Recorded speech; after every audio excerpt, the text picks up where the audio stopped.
Assalamualaikum warahmatullahi wabarakatuh dan salam sejahtera kepada semua penonton channel Studio and Exploration dalam rancangan eksplorasi misteri mistik.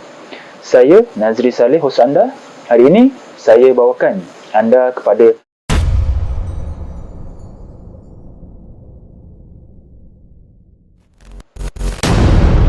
sumber maklumat yang kami perolehi dari kaedah ilmu kebatinan secara Islam, iaitu Al-Haq. Jika anda tidak suka dari sumber tersebut, sila berhenti menonton video dari channel ini. Sebelum saya teruskan video ini, bantu saya dengan tidak skip iklan ketika menonton video di channel ini.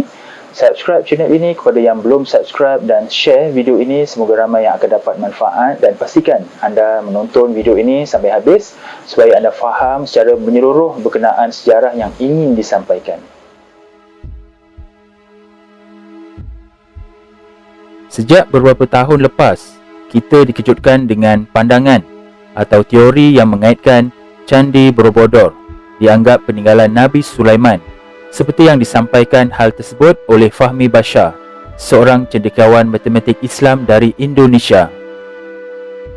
Malah bukunya yang bertajuk Islamic Mathematics 3 meringkaskan perkara ini.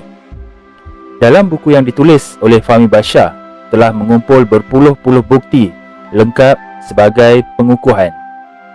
Namun apa yang kita boleh lihat dengan jelas sehingga kini ialah relik atau objek sejarah di Candi Borobudur. Fahmi Bashar sendiri menyebutnya relik berbentuk gambaran manusia, haiwan dan tumbuh-tumbuhan di dinding Borobudur untuk menggambarkan apa yang berlaku pada zaman Nabi Sulaiman.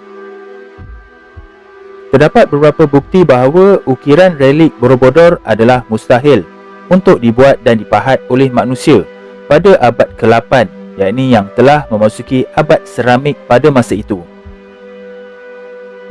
Menurutnya, relik itu sendiri dibuat oleh roh seperti yang disebut dalam Al-Quran dengan melembutkan batu tersebut. Sekurang-kurangnya ada relik Ratu Balqis yang membuka kainnya ketika memasuki kerajaan Sulaiman. Orang bercakap dengan burung dan peti besi yang disambungkan dengan kunci.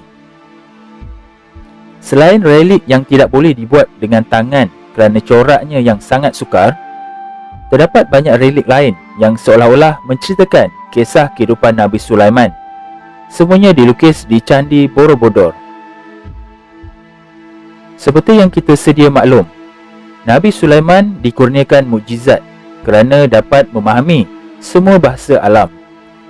Ia termasuk dalam relik bunga dan haiwan di dinding kota Borobudur seperti kuda, anjing, gajah dan beberapa haiwan lain.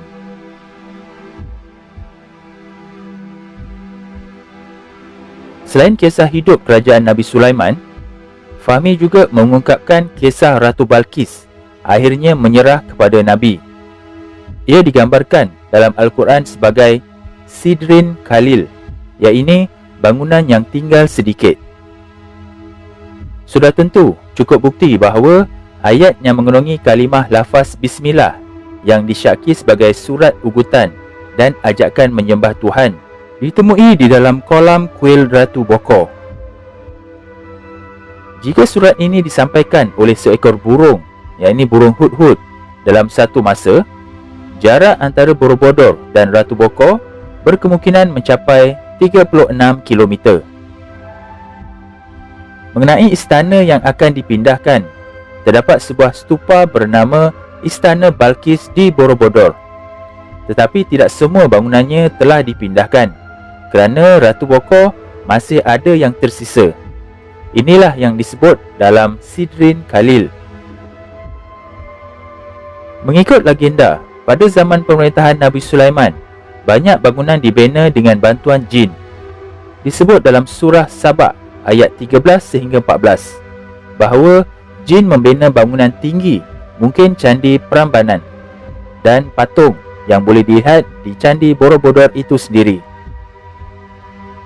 Selain itu, kematian Nabi Sulaiman tidak diketahui sesiapa pun termasuk jin. Maka apabila mengetahui Nabi telah wafat, mereka pun berhenti membuat patung. Hal ini dapat dilihat sekiranya terdapat sebuah patung di Borobudur yang kelihatannya seperti belum selesai. Fahmi Bashar telah menjalankan kajian selama 36 tahun. Kemudian membincangkan sama ada Borobudur adalah peninggalan Nabi Sulaiman berdasarkan dalil Al-Quran. Jadi tugas kita bukan untuk membenarkan atau menyalahkan, tetapi untuk menelaah, mengambil pengajaran dan menghargai usaha beliau.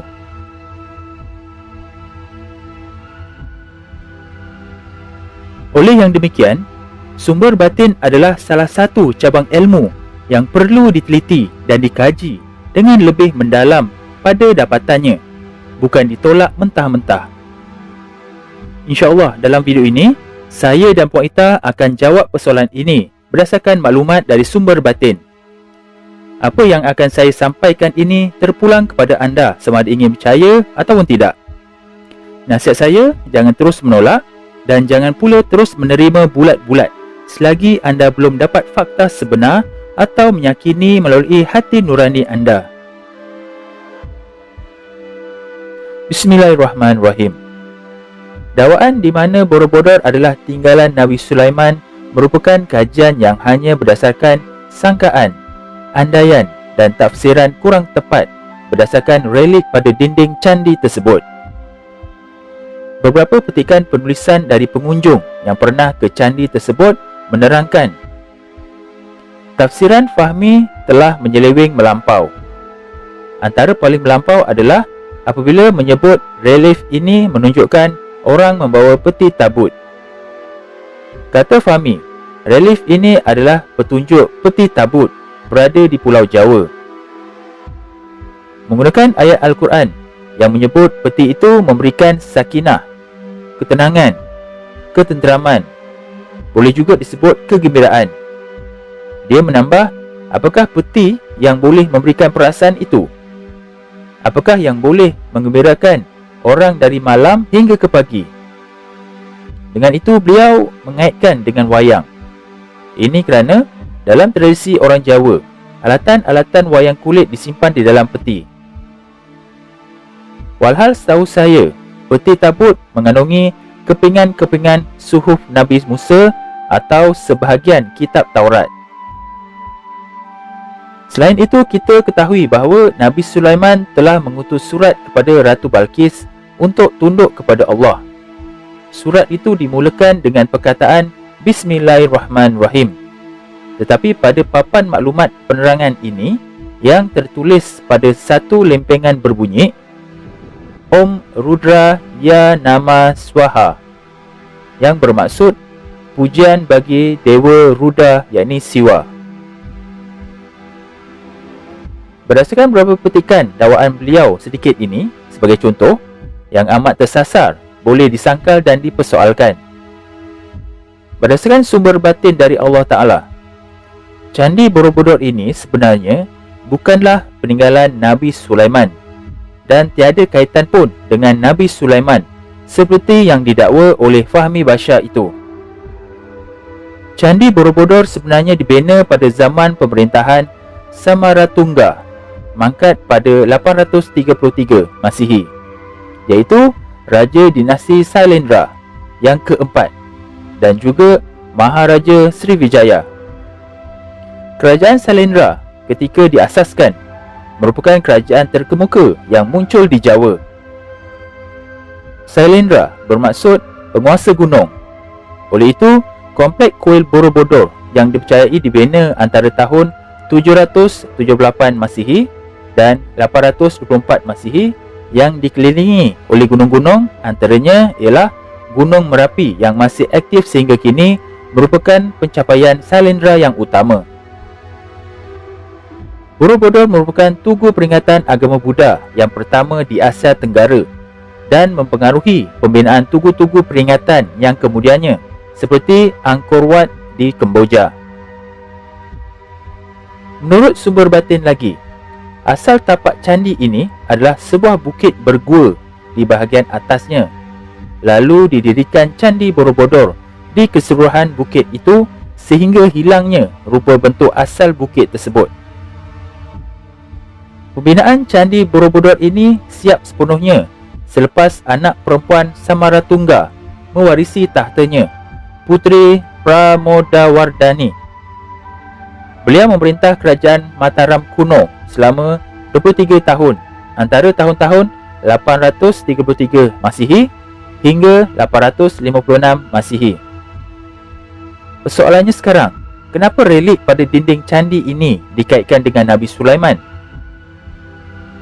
Jawapannya ialah, relik pada dinding candi ini menceritakan dari mula pemerintahan kerajaan Sailendra dan raja-rajanya. Kemudian menceritakan perihal agama dari agama Buddha di Jawa, sehinggalah kemasukan kedatangan agama Islam pada zaman tersebut. Saya yakin di mana tafsiran Fahmi Bashar pada relik di dinding candi ini ada khilafnya, dan mungkin juga kisah Nabi Sulaiman yang terkait dengan relik ini hanyalah kebetulan sahaja. Selepas agama Islam masuk di Jawa, candi ini ditinggalkan begitu sahaja, dan selama beberapa abad Borobudur tertimbus oleh lava debu gunung berapi sekitar 1006 Masihi.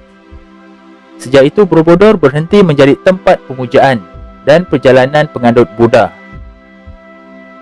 Dipercayai Borobudur dibubarkan setelah mereka menganut agama Islam pada abad ke-15. Sehinggalah candi ini ditemui oleh penjajah British Belanda pada tahun 1814 Masihi. Sehinggalah dipulihkan sehingga kini sebagai tanda kesan peninggalan sejarah di Jawa, Indonesia.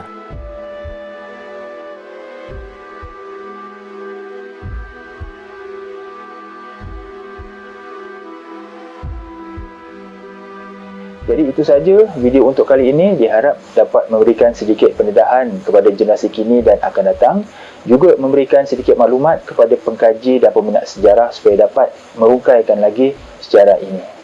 Jangan lupa sertai ahli member channel Eksplorasi Misteri Mistik ini dengan klik pada butang join di bawah video ini atau klik link pada ruangan description.